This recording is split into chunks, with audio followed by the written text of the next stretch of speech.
Brian White's in the back, he's our general manager, but, so we can back up if you think the correct here. So I'll pass these around, actually, hold on. Yeah. So, in September we came and talked about, rates that we could do yarding for with two different options. I actually have one more. No. Okay. So in September we came and, said that, there's been some feedback and people are interested in curbside yard debris and residential garbage service. So we, proposed two different options. One would be, similar to Eugene's rate structure, Eugene's system, where it's built into the trash rate that everyone pays and everyone gets the service, but the trash rate goes up, $3. $3.85. The other option would be to have it be a subscription base, so it's optional. And in that case, the route density is a lot less, the customer count's probably gonna be less, so we could do that for $6.45. And this is the Springfield method, so these are kind of the two versions that are out there. Springfield also has this clause of, it's a 12-month commitment, at least for the first year of the program. The card has a certain cost involved with it, as well as delivering it, that kind of thing. And so there'd be a $25 cancellation fee if you cancel within the first year of the program. So now we sent out if you turn to the next page, it says potential savings. This is the idea would be that someone that's putting yard debris into their garbage can now could get a yard debris cart, put that yard debris into their yard debris cart, and reduce the size of their garbage can. So that's where you could potentially see savings, even with the additional fee, whether it be mandatory or subscription. And so, for example, if someone has a 65-gallon cart now, the current cost is $30.70 a month. If they got a yard debris cart and dropped it to a 35-gallon, the total would be $27.70. It would save about $3. So I think there is a potential for people to have some savings if they optimize the use of the yard debris cart, and also it would be environmentally beneficial to divert the yard debris from the garbage can itself. So these are just a bunch of cities. It's a very common thing now for cities to have curbside yard debris. The next page is the front page of the survey that we sent out, detailing the options, the pricing options, so I think as clear as possible as to what we're actually talking about here and what we're looking for as far as feedback. The benefits that we outlined as far as we believe yard debris, not only environmental and financial, but also safety. As you'll see here, a good percentage of people still burn their yard debris, and there could be potential issues with that, with fires, that kind of thing. The second page is the backside of the survey. These were the questions we asked, along with what can go into the yard debris. We also give a self-addressed stamped envelope, and that came with it. So the next page is the data. And we actually, I was really surprised. We got 39.11% response rate. So we sent out a survey to all the Creswell households that had garbage service, which is 1,368. We got back 535. So that is up from 2012. We did a very similar survey, and so I put the 2012 numbers on there so you guys can see if there's been trends or changes in opinions and things. First question is, do you currently put yard debris in your garbage cart? Yes. And it was 55% of the respondents said that they do, up from 50% in 2012. Have you put bags of yard debris outside your cart? No, 85% from 73%. Would you have use for a yard debris program? 66% said yes, as opposed to 57% in 2012. I think what you see here as you look down is there's a general trend in that all of the major answers are the same as far as the majority of yes or no, but you see a greater push towards people wanting yard debris option, so the percentage of yes is higher. If you couldn't use the service, would you be willing to pay in order for the service to be provided? No was 54%, up from 50% in 2012. What do you currently do with your yard debris? Most people put it in the trash. These percentages don't add up to 100%, as you can see. Yeah, I was gonna say. But because a lot of people pick more than one, so they put it in the trash, they also sometimes take it to Wayne Forest or the transfer site, and so those are the averages there. If yard debris were implemented, would you prefer mandatory built-in or subscription? And 66.54 said subscription. And so then there's the total responses. Attached also is we got close to 200 comments, written comments. I tried to divide them out. Basically, I just, if it was a general, just yes. The comments ranged from like, thank you, Jesus, to if you do this, we'll cancel our service. So, but most of them, if you read through the comments, they bear out as to what the survey says, which is that most people do want it, and of the people that responded, most people want it as a subscription option rather than a mandatory built-in option. So, so I divided it as general in favor, general opposed, is sort of like a yes, no, and then the rest is miscellaneous comments. This is all the comments? This is all of them. So, Council, any questions? we are, so it does take a little bit to do a rollout on this. We would be prepared to roll it out in April 1st. If council wanted to do either option, we would likely, whatever council decides, if it's a yes, then we would send out postcards and notify people as to how to contact us to get set up with the subscription. Or if it's gonna be mandatory, we would send out postcards and information in bills that talks about the change as well. Thank you, this was a nice presentation. Yeah, thank you. Yeah, that was my general feeling and reading through everything is that I think there's a more heightened awareness probably because of the recycling changes, that people can't put as much into their can. And so they're looking for other options potentially to divert waste. And this is one that's out there that I think is important. Council, any questions? So who would decide if it's gonna be mandatory or subscription? I think that would be up to council to vote on that. Okay. Yeah. And so, Or nothing, it could be like neither. going forward, are we gonna discuss this further to see what we wanna do, or what are you looking for? Because it's a rate issue, it has to come to city council, and if you would like to discuss it further, you can set it for a future meeting. Or if you would like to move on it now, you can talk about it tonight, and you could place it on the agenda for a decision at your next meeting. It's up to you.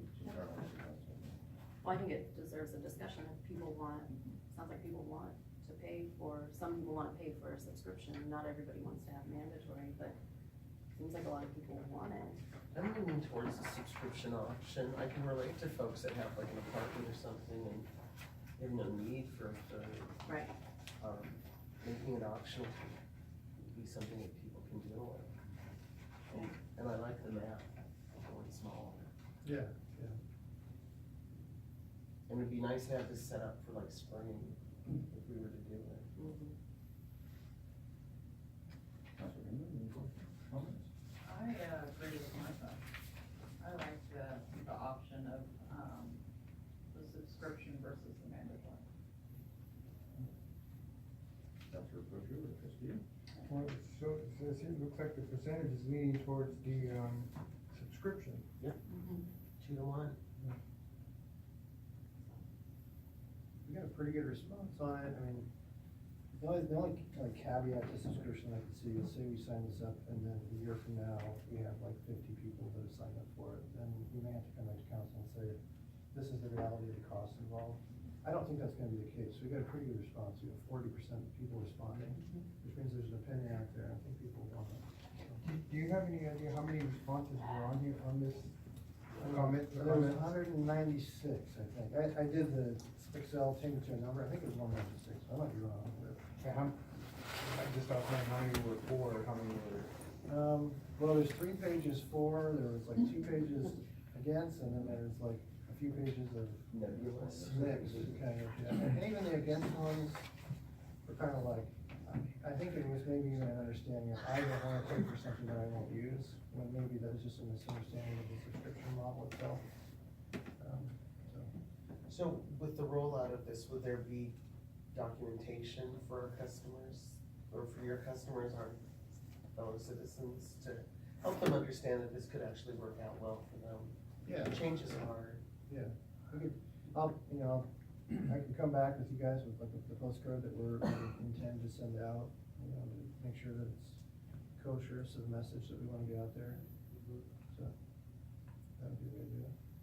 So this Creswell residential customers, that figure 1368, that's how many Creswellians are serviced by you, or, okay, and then out of that, 535 of those Yeah. responded. We did it, I believe they went out, I think it was November, December, they were out. We also had an online survey, which is included in this. There's probably about 30 responses online, most of them mailed in.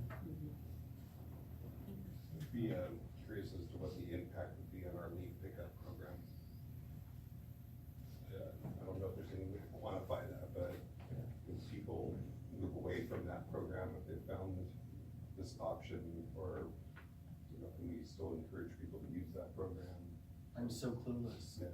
What would the program The leaf pickup, yeah. that the city's been doing for folks on request? Yeah, I used it this year, it was great. You just call up, say, I got 12 bags of leaves, and boom, they were gone the next day, so. Is that January through? No, I think it starts in October November. through December. Yeah, something like that. Is that Public Works that does that? Yes, you have to bag them up and put them in the curb and then call City Hall and then Public Works with it. But that's just leaves, that's not, That's just leaves. We do Right. one in Springfield where they have subscription. My guess is that it diminishes the volume, but you're still gonna need it. What would be the cutoff where, there's not enough people subscribing, now we have to come back and, Maybe Brian would have it.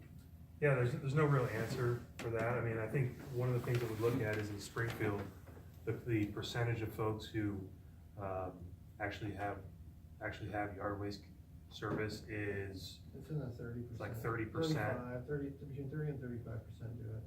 And that's a mature program that's been around a long time. The highest I've seen is in maybe high 40s, for a subscription-based one. But that would be reasonable. I think, even if we did, you would need council approval to pull out of the rate structure, so you guys would have to review it again if we did have to come back and see if it's logical. It's not something we wanna do. I don't wanna launch it and then come back, so. Sure. It makes sense for us to try and push it, once we launch it, to push it and try and get as many people on board as possible. and would the option be, we have to raise the rate for the subscribers, or we're gonna pull it? I mean, it's like, you just come back and say there's 30 to 50 people that did it, and it's like, well, I don't even know how we present that, like, here's the costs involved in doing this, this is what the revenue that we're getting out of it, what do we wanna do with the program? I don't foresee that, I just wanted to throw it out, just so. Sure. I really doubt it. Yeah. And we're not gonna bail on it, we're here for the long haul, to try and make it work too, so. Does yard debris include compost?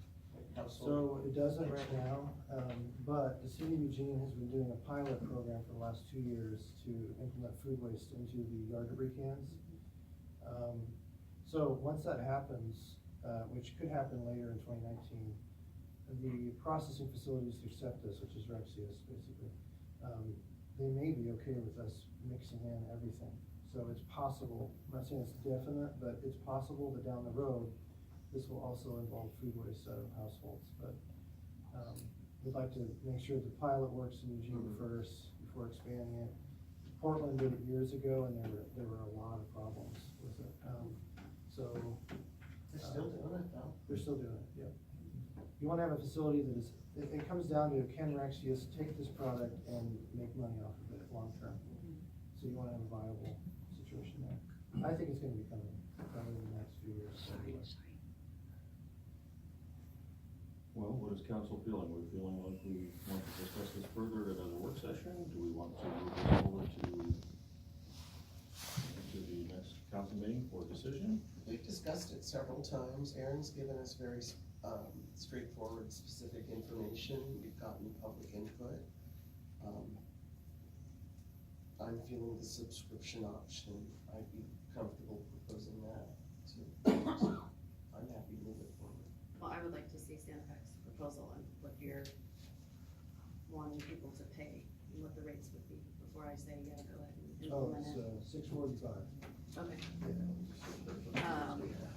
So it's either $385 mandatory, or $645 a month, subscription.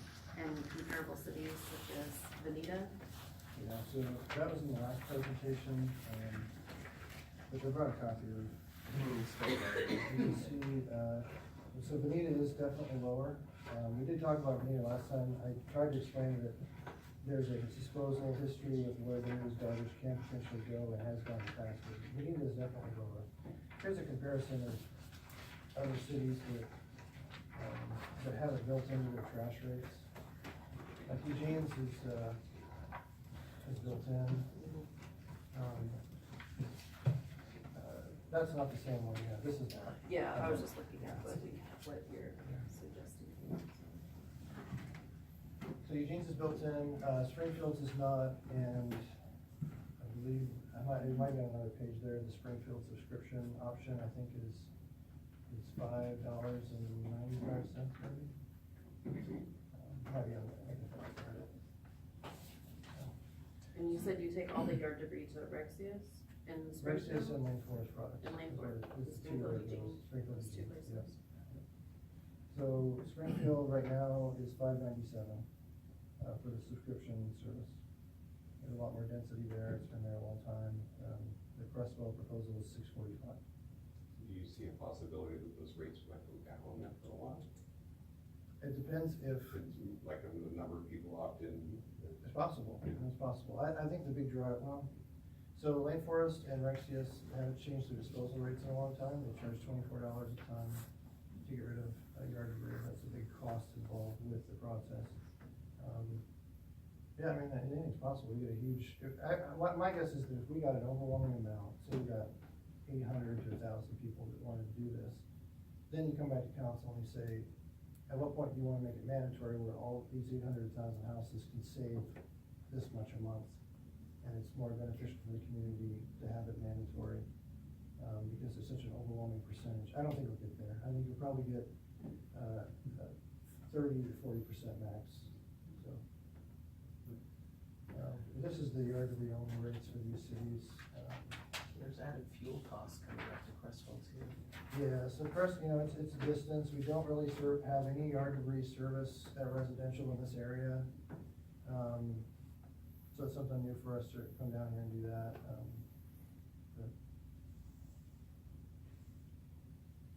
So this chart that Aaron just handed me, I'll go ahead and read through it. City of Springfield is $5.97 per yard debris. Now, these are all subscription services, that's correct? Subscription, yeah, this is if you want it Yeah, separate from from trash. Eugene, $4.80, Veneta, $6.66, Halsey, $5.81, Brownsville, $5.76, and the Creswell proposal of $6.45. 85. We'd be the second highest. So it would be the second highest, that's correct. The next one would be, closest would be Springfield at $5.97.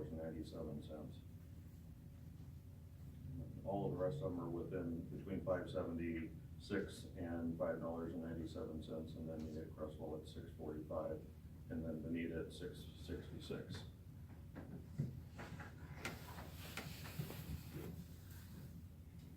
Is this a direction that we want to take to council meeting for determination then on February 11th? Consensus, we want to move forward with another work session discussion. I would be fine with presenting it to let the consumers have a choice of, I want to do this or not. So that means you want more discussion about this, or?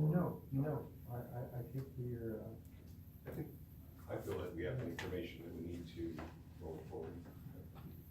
Councilor Inman? I agree. Councilor McReynolds? I agree also. And I really wanna hear Amy make her case even stronger. What case? Well, you're holding back, I think so. I want a fair rate for our residents to give them what they want.